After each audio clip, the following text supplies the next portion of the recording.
ऊसाला रासायनिक खत शून्य लागते ही मला फक्त महाराष्ट्र शासनाला अधिकाऱ्यांना सगळ्यांना दाखवून द्यायसाठी माझी एवढी धडपड चालली. कारण आत्तापर्यंत जे रासायनिक खत टाकल्याशिवाय ऊसच येत नाही अशी लोक म्हणतात. त्याचं मला आव्हान आहे, मला करायसाठी मी एवढं स्वतःच्या जीवाचं रान करतोय मी. पुणे जिल्ह्यातल्या बारामती जवळच्या होळ गावचे मधुकर पिसाळ गेल्या 13 वर्षांपासून रासायनिक खतं आणि कीडनाशकांशिवाय यशस्वी शेती करतायत. त्यामुळे त्यांच्या शेतीत आणि जीवनात आमूलाग्र बदल झालेत. पण झिरो बजेट तंत्राचा अवलंब करण्यापूर्वी मात्र तसं चित्र नव्हतं. रासायनिक शेती चालूच होती, पण त्याचा जर हिशोब काढला दिपाळी ते दिपाळी तर आपल्या हातात काही शिल्लक राहत नव्हतं.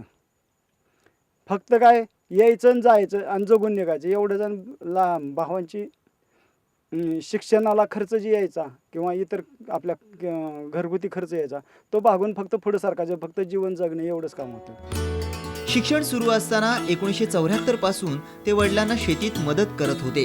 त्यानंतर 1978 पासून त्यांनी पूर्णवेळ शेतीला सुरुवात केली. 80च्या दशकात 6 एकरांवर अत्याधुनिक पद्धतीनं रासायनिक शेती सुरू केली. पण हाती काहीच उरत नसल्याचं त्यांच्या लक्षात आलं.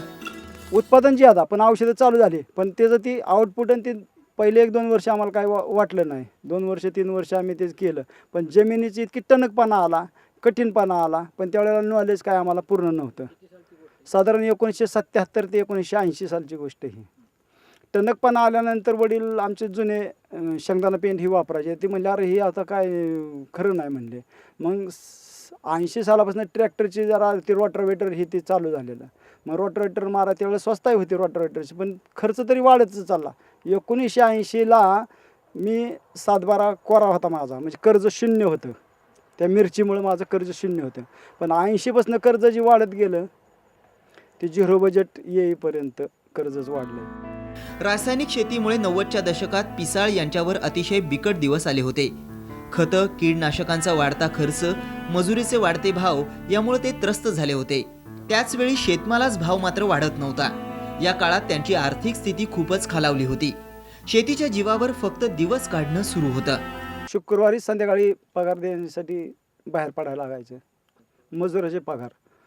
शनिवार रविवार पगार जायचा, ज्याचं आणलं त्याचं परत सोमवार द्यायचं. पाळेकर सर भेटले त्यावेळेला आम्ही म्हणलं खरं पांडुरंग भेटला. या अडचणीच्या काळात 1996-97 मध्ये त्यांना झिरो बजेट नैसर्गिक शेती तज्ज्ञ सुभाष पाळेकर यांच्या विषमुक्त शेती तंत्राची रेडिओ आणि मासिकातून माहिती मिळाली.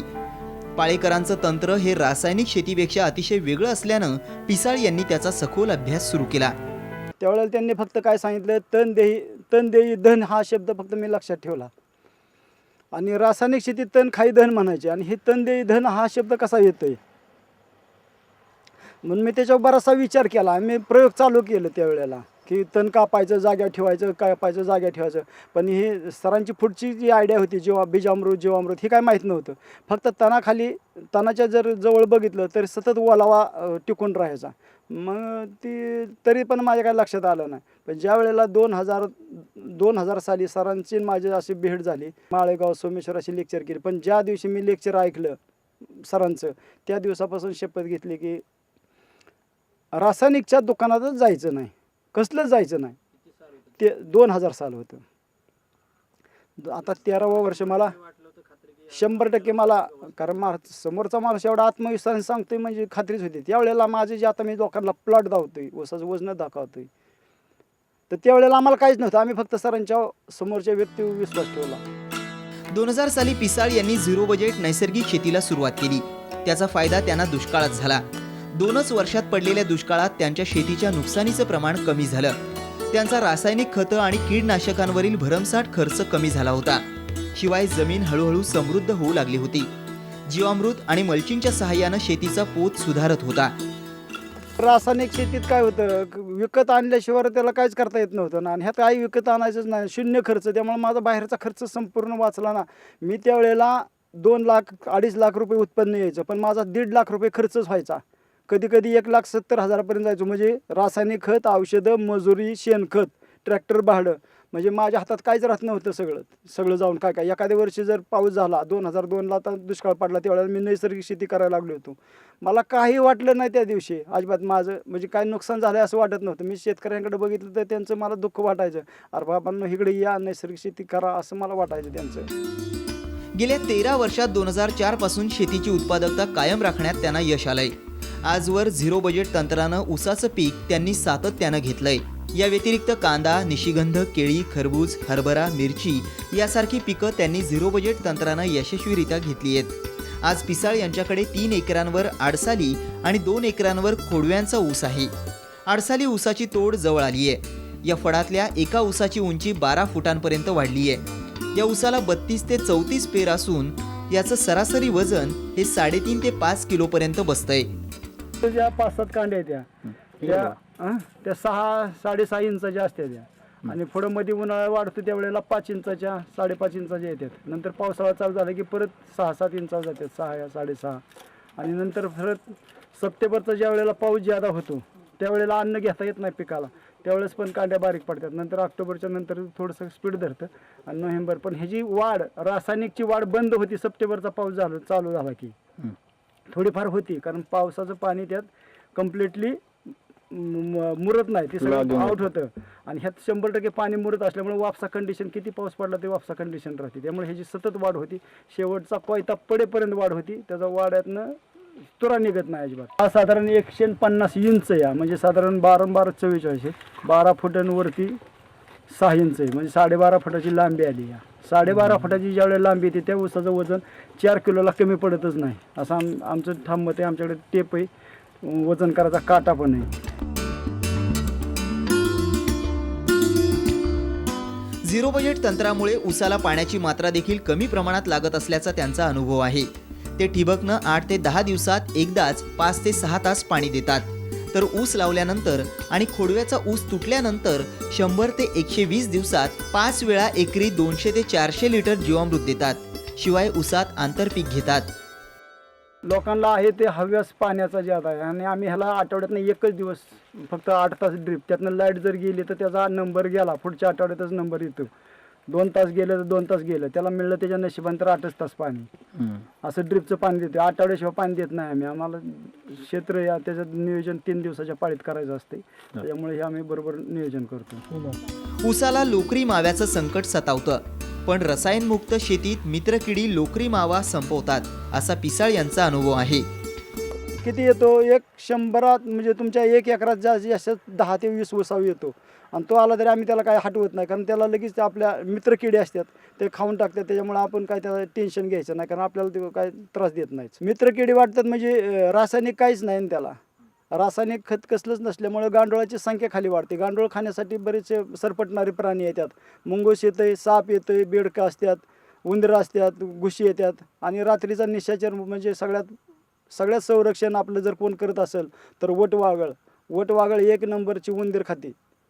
माणसाला काय वाटतं वटवागळ कुठं उडती आणि उंदीर कुठं खाती ही माणसाला कळत नाही, पण वटवागळ सगळ्यात भक्ष्य करत असेल तर उंदराचं जास्त करते, कारण उंदर हा रात्रीचा जास्त फिरतो आणि वटवागळीचं प्रमाण नैसर्गिक शेतीमुळे जास्त आहे. आता साळींदर ती तसला आहे, ती सुद्धा आता आपल्या ते रानडुकराची सुद्धा प्रमाण जास्त झालं आपल्या ऊसात, कारण ती गांडूळ खाण्याचं प्रमाण जास्त आहे त्यात. पिसाळ यांनी गेल्या वर्षी जून महिन्यात 7 फूट बाय 2 फुटांवर 265 वाणाची लागवड केली. त्याचबरोबर त्यांनी सोयाबीनची आंतरपीक म्हणून टोकण केली होती. सोयाबीनपासून त्यांना 6 ते 7 क्विंटल उत्पादन मिळालं. त्यापासून सोयाबीन आणि ऊसाचं बियाणं मशागतीचा खर्च निघाला. 2 साऱ्यातलं 7 फूट अंतर आहे, 7 बाय 2 2800 डोळे लागले होते एकरी आपले. त्यातले जर समजा उगवले नाही असं पकडून चाललं तर आपण 300 डोळे सोडून दिले, 2500 डोळे पकडले. एका ऊसाला 22 पर्यंत फुटवेत, एका ऊसाला 8 आहेत, पण आपण सरासरी 10 पकडतो. 10 पकडली तर 2500 गुणिले 10 असं 25,000 ऊस होत्यात आपले. 25,000 ऊस. आता ऊसाचं तुम्ही स्वतः वजन बघितलं 5 किलोपर्यंत सुद्धा ऊसाचं वजन आहे. पण आपण काय करतो 3.5 किलोची सरासरी. आपल्या कडा काय होते, आपलं क्षेत्र थोडं असल्यामुळे आपल्याला कडेला वनभिंत नसल्यामुळे आत काम करता येत नाही निसर्गाच्या नियमाप्रमाणे. त्यामुळं कडेची साईट आपली साधारण 3.5 किलोचा ऊस पकडला तर तर त्याचा हिशोब केला तर 80 टनाच्या वरती ऊसाचं उत्पादन मिळणार आहे आपल्याला. आणि त्यात सोयाबीन होतं. सोयाबीनमुळे आपला सगळा खर्च त्यातला निघलेला होता.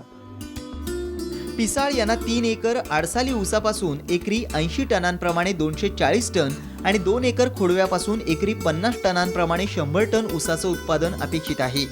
म्हणजे यंदा त्यांना 5 एकरात किमान 340 टन ऊसाचं उत्पादन अपेक्षित आहे. ऊसाचं संपूर्ण उत्पन्न नफ्यात राहणार आहे. ही किमया रासायनिक खतांऐवजी जीवामृताचा वापर पास्टीचं मल्चिंग केल्यामुळे शक्य झाली आहे. पहिले 2 वेळा मगाने देतो आम्ही. असं बादलीत बकेट धरायचं आणि बकेटने अशी धार लावायची. साधारण 1 लिटर 4 फूट अंतर काढतं. 1 लिटर जीवामृत 4 फूट सरळ 4 फूट टाकतं. असं बरोबर ती व्यवस्थित जीवामृत पडलं जातं. आणि जीवामृत टाकल्यावर फायदा काय होतो माहिती आहे का? मुंगळं मुंग्या सगळ्या केशाकर शक्ती अनंत कोटी छिद्र पडतात त्याला. आणि त्याचा फायदा आपल्याला पावसाळ्यात असा होतो, पाऊस ज्या वेळेला पडतो त्यावेळेला ही निसर्गाची एक चमत्कार आहे. ज्या वेळेला वीज चमकती त्यावेळेला ह्याची क्रिय शक्ती सगळी अशी ओपन होती. जसं चातक पक्षाला जसं पावसाचं हे लागतं, वेळ लागतं, वाट बघत बसतो, तसं ही नैसर्गिक शेती वाट बघती. आणि पावसाचा प्रत्येक थेंब त्याच्यावर झेलून जे उसावणं पडलेला किंवा कुठले पीक असेल त्याच्यातनं सगळं जिरावलं जातं. 100 मिलीमीटर जरी एका दिवसात पाऊस पडला तरी तेवढं पाणी सगळं आपल्या जमिनीतून मुरलं जातं. सलग 13 वर्ष रसायनांचा वापर बंद असल्यानं जमीन मऊ झाली आहे. जमिनीतल्या नैसर्गिक गांडुळांचं कार्य सुरू असल्यानं पावसाळ्यात कितीही पाऊस झाला तरी पाणी शेताबाहेर न जाता ते शेतातच मुरत असल्याचा पिसाळ यांचा अनुभव आहे. ऊस हे कमीत कमी पाण्यावर घेता येणारं पीक असल्याचं त्यांचं म्हणणं आहे. नुकतंच एका स्थानिक साखर कारखान्यानं त्यांच्या ऊसाची रिकव्हरी मोजली असून ती 13 पेक्षा जास्त लागल्याची त्यांची माहिती आहे. जावळे साहेब ह्या तिघांना आणलं. त्यांचे ब्रेक्स बघितले 3 जागा. ते म्हणजे अहो मशीनमध्ये काहीतरी नट आवळा फॉल्ट दिसतोय. 34पर्यंत 32पर्यंत ब्रेक्स दिसायला लागले त्यांना. ते म्हणे अहो 265चा एवढा ब्रेक्स नाही दिसत, मशीनमध्ये काहीतरी फॉल्ट असेल. अहो मशीनमध्ये नाही फॉल्ट म्हणलं, ऊसात तेवढी साखरच आहे म्हणलं. कारण ऊसाला आतनं जी दशी पडते तुमच्या रासायनिकला ती ह्याला दशीच नाही ना कसलीच अजिबात. ठासून भरलेला आहे ऊस म्हणलं हा साखरेने. खर्चाच्या बाबतीत म्हटलं तर 20-25 हजार तर कमीत कमी एकराला खर्च रासायनिकचा होतो. परत रोटराला नांगरट आली हे आली तो तर काय घरचाच असतो नांगर म्हणून ठीक आहे. ह्याच्यात नांगरट वगैरे किरकोळ प्रमाणात आहे, परंतु 5-5 पिकं घ्यायचे आहेत त्यामुळे नांगरटीचा नंतर खर्च नाही. आणि पहिली वेळेस आता आपली पहिलवान जमीन बनवणं ही बापूंचं म्हणणं पाळेकर सरांच्या हिशोबानं. कोणी जसं चॅलेंज स्वीकारलंय त्या 5000 एकराच्या टार्गेटच्या दिशेनं आमची वाटचाल आहे. 2015मध्ये 5000 एकरावर कमीत कमी नैसर्गिक शेतीचं रासायनिककडून वळून नैसर्गिककडे आले पाहिजेत. कमीत कमी 5000 एकर व्हायला पाहिजे असं श्री रविशंकर साखर कारखाना आहे त्याचं टार्गेट आहे. झिरो बजेट तंत्रानं ऊस शेती करताना मधुकर पिसाळांना अनेक अडचणींना सामोरं जावं लागलं. पण या अडचणीच्या काळात आईवडिलांनी मोठं नैतिक बळ दिल्यानं आपण शाश्वत शेतीचा राजमार्ग शोधू शकल्याचं त्यांचं म्हणणं आहे. सुरुवातीला पत्नीनं थोडा विरोध केला, पण 2 ते 4 वर्षांनी शेती जशी शाश्वत होऊ लागली तसा त्यांचाही विश्वास बसू लागला. मला अगोदर तर वाटायचं कुठले येते, मला अजिबातच विश्वास बसलेला नव्हता. मी त्यांना म्हणायचे नको आपल्याला लोक नावं ठेवतात, हे करायला नको. पण ते म्हणले मी तू बघितलं नाहीस बाहेर फिरून, मी बघतोय तर तू बघून तुला पण वाटेल की येते म्हणून.